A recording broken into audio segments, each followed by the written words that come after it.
अस्सलाम वालेकुम। मेरा नाम सिद्रा रजब है। मैं मोटिवेशनल वीडियोस बनाती हूँ यूट्यूब, इंस्टाग्राम और टिकटॉक पर। देखिए, सबसे पहली बात यह है कि जो भी शख्स सोशल मीडिया पर बैठा हुआ है ना, उसका राइट है कि वो ओपाइन कर सके, वो कमेंट कर सके। जैसे आप लोगों का राइट है कि आप मेरे बारे में बात कर सकते हैं, क्योंकि मैंने अपने आप को डिस्प्ले पर लगाकर आपके सामने रखती है। मैं अपने ब्रेन का विजिट आपको वक्तन फ़वक्तन करवाती रहती हूँ। तो जिसको भी मेरी बात पसंद आएगी वो भी कमेंट करता है, जिसको ना पसंद आती है वो भी कमेंट करता है। सो ये है क्लैरिटी, ये है जस्टिफिकेशन कि मैं ऐसे वीडियोस नहीं बनाती जो किसी की ज़ात से रिलेटेड होते हैं। लेकिन ये वीडियो बनाने की वजह ये है कि यहाँ कहीं ना कहीं मैं खुद भी आती हूँ। मैंने खुद व्लॉगिंग की।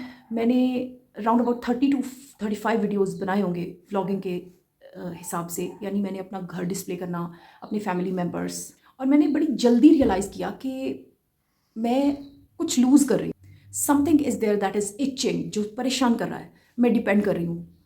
मुझे अपने हस्बैंड के मूड स्विंग्स फील करने पड़ रहे हैं, फेस करने पड़ रहे हैं। मेरे बच्चे परेशान हो रहे हैं। एक आर्टिफिशियलिटी है, कुछ है। तो आर्टिफिशियल चीज़ मुझसे हज़म नहीं होती। मैं तो ऐसी मूवीज़ भी नहीं देखती जिनमें ये हु हा है। मुझे मूवीज़ भी आर्ट टाइप पसंद आती हैं, बुक्स भी वो जो रियलिटी से करीब तर होती हैं। So how can I be a vlogger? How can I shoot a video in a way कि जिसमें सब कुछ आर्टिफिशियल है?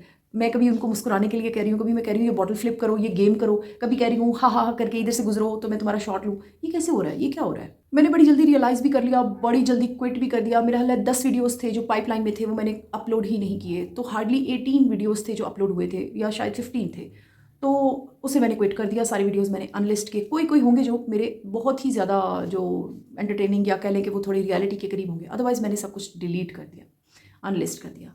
मैंने गौर किया, एक बहुत बड़ी यूट्यूब कंटेंट क्रिएटर हैं जिनके फेस पर यहाँ पर मुक्के का या किसी चीज़ के निशान गिरने के, मार खाने वाली ख़वातीन।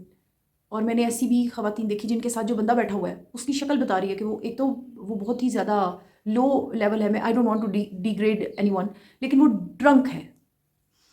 इसके अलावा मार कुटाई ऑन एयर भी देख ली, बड़े बड़े मंजे हुए सितारे माशाल्लाह। समझ आ गई कि है सितारे कुछ, नज़र आते हैं कुछ। And I can never be a part of it, I can never be a part of it. मैं ऐसा कोई भी व्लॉग अपलोड नहीं कर सकती अब, कर नहीं सकती, शूट नहीं कर सकती जो रियल नहीं है। मैं अक्सर औकात आपको अपने लाइव ट्रांसमिशंस का, लाइव स्ट्रीम्स का जिक्र करती हूँ, क्योंकि मुझे वो अच्छी लगती हैं, बिकॉज दिस इज़ रियल। ये जो एडिटेड वीडियोस होते हैं, ये मुझे कहीं ना कहीं हिट करते हैं, तंग करते हैं। जैसे अभी मैं बोल रही हूँ मेरी टंग ट्विस्ट कर जाएगी, भाई क्यों नहीं? एक बंदे की टंग ट्विस्ट करती है, एक बंदे की टंग स्लिप हो जाती है, इसमें क्या है? So I like the reality. Shortly मैं ये आपको बताना चाह रही हूँ। और एक खातून है जो जिनको मैंने पहले नहीं कभी भी ऑब्जर्व किया था, इवन देखा तक नहीं था। अचानक से एक हाइट क्रिएट हो गई है, ये क्या हो रहा है? वो लड़की है, उसने दूसरी शादी कर ली है और उसके 2 बच्चे हैं। मैंने ऑब्ज़र्व किया, ऐसे ही मैं कभी भी ओपिनियन नहीं देती हूँ किसी के बारे में। मैंने ऑब्ज़र्व किया वो उसके कुछ वीडियोस मेरी नज़र से गुजरे जिसमें कि किसी ने उसे कमेंट किया कि मुझे दे दो अपना हस्बैंड। उसने कहा ले जा, ले जा। कोई भी खातून हर्ट एट हार्ट ना हो ये नहीं कह सकती अपने हस्बैंड के बारे में। मैं बड़ी करीब से उसके दिल की सिचुएशंस को अंडरस्टैंड करती रही। मैंने देखा वो डिप्रेस्ड है, मैंने देखा उसके आई सर्कल्स, मैंने देखा उसकी लोनलीनेस उसकी आंखों में थी। मुझे एक बात बताएं, उसके ही जो सेकंड हस्बैंड है उनकी एक वॉइस मैंने सुनी है। वो बंदा कह रहा था कि वो सेल्फ मेड औरत है, सेल्फ रिलायंट खातून है, खुद कमाती है, और उसने मुझसे कुछ नहीं लिखवाया, कोई घर, कुछ भी नहीं। सच हो या झूठ हो, मेरा लेना देना इससे नहीं है। मेरा लेना देना सिर्फ इस बात से है कि हम लोग और कितने साल और कितनी सदियां इस तरह गुजारेंगे कि इधर से ना दबा के पूरी ज़िंदगी गुजार दो। मार खाओ, सौतने बर्दाश्त करो, गंदगियाँ बर्दाश्त करो, बाहर से गंदा आदमी घर आएगा जिसके निकाह में हो, वो सब कुछ बर्दाश्त करो। कुछ नहीं तो लाताल्लुकी बर्दाश्त करो, डिग्रेडेशन बर्दाश्त करो, रिजेक्शन बर्दाश्त करो। सारी दुनिया सोने का ताज आपके सर पर सजाएगी। रिलेटिव्स आपको देखकर एडमायर करेंगे, वाह बीइंग मैरिड है ना, आप मैरिड है, वाह जी वाह क्या शादी चल रही है। और अगर एक औरत यल कर दे, शोर कर दे, और वो सोचने पर, इवन शोर ना भी करे, वो सोच ही ले कि ये हो क्या रहा है मेरे साथ, तो कितनी दर्द होती है माशरे में। कोई इसको चीट बोलेगा, कोई उसको पता नहीं क्या कुछ बोल रहे हैं। वो अपना स्टेटस एंजॉय कर रही है, वो अब अपना स्टेटस एंजॉय कर रही है। और जो सबसे ज़्यादा मजबूत बात उसके बारे में सुनने में आई है कि she has got separated, actually mentally separated since 2 years of her husband. तो इसमें आपका या मेरा कहाँ से आ गया कंसर्न कि हम उस बंदी के बारे में बात करें?